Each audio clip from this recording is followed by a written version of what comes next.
Évangile selon Matthieu, chapitre 24.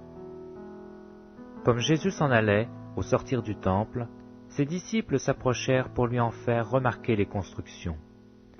Mais il leur dit, « Voyez-vous tout cela? Je vous le dis en vérité, il ne restera pas ici pierre sur pierre qui ne soit renversée. » Il s'assit sur la montagne des Oliviers. Les disciples vinrent en particulier lui faire cette question. « Dis-nous quand cela arrivera-t-il, et quel sera le signe de ton avènement et de la fin du monde ?» Jésus leur répondit, « Prenez garde que personne ne vous séduise. Car plusieurs viendront sous mon nom, disant, « C'est moi qui suis le Christ », et ils séduiront beaucoup de gens. Vous entendrez parler de guerre et de bruit de guerre. Gardez-vous d'être troublés, car il faut que ces choses arrivent, mais ce ne sera pas encore la fin.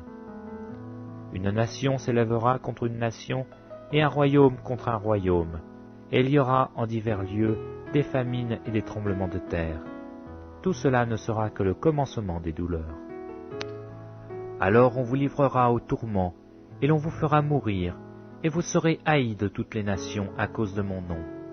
Alors aussi plusieurs succomberont, et ils se trahiront, se haïront les uns les autres. Plusieurs faux prophètes s'élèveront, et ils séduiront beaucoup de gens. Et parce que l'iniquité se sera accrue, la charité du plus grand nombre se refroidira. Mais celui qui persévérera jusqu'au bout sera sauvé. Cette bonne nouvelle du royaume sera prêchée dans le monde entier pour servir de témoignage à toutes les nations. Alors viendra la fin.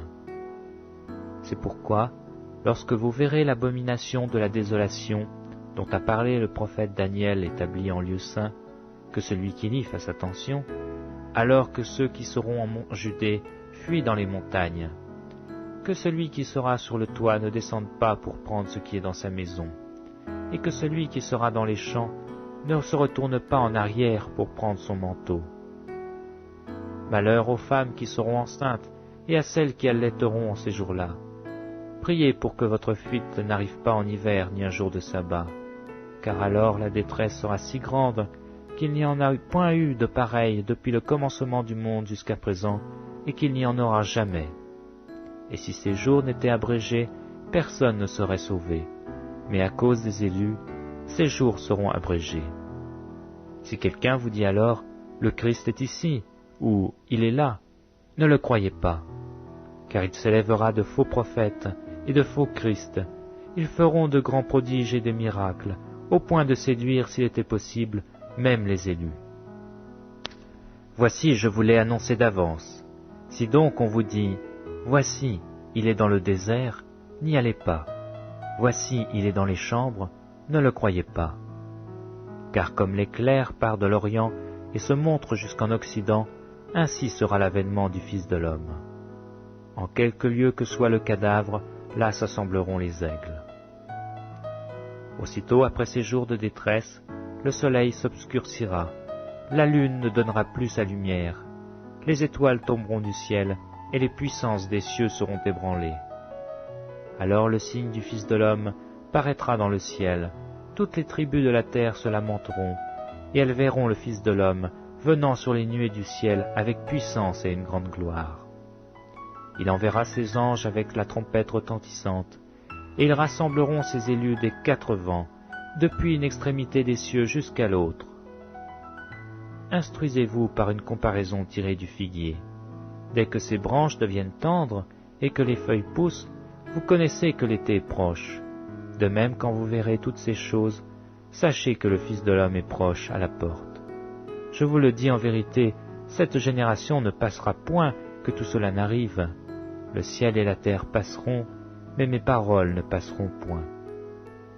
Pour ce qui est du jour et de l'heure, personne ne le sait, ni les anges des cieux, ni le Fils, mais le Père seul.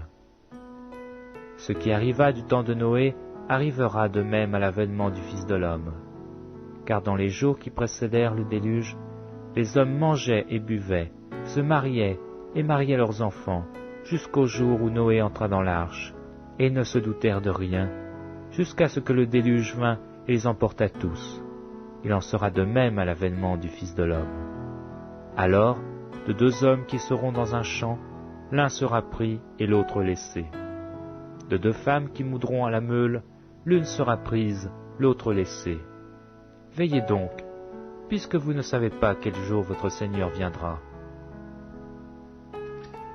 Sachez-le bien, si le maître de la maison savait à quelle heure de la nuit le voleur doit venir, il veillerait et ne laisserait pas percer sa maison. C'est pourquoi vous aussi, tenez-vous prêts, car le Fils de l'homme viendra à l'heure, et vous n'y penserez pas. Quel est donc le serviteur fidèle et prudent que son maître a établi sur ses gens pour leur donner la nourriture au temps convenable? Heureux ce serviteur que son maître à son arrivée trouvera faisant ainsi. Je vous le dis en vérité, il l'établira sur tous ses biens.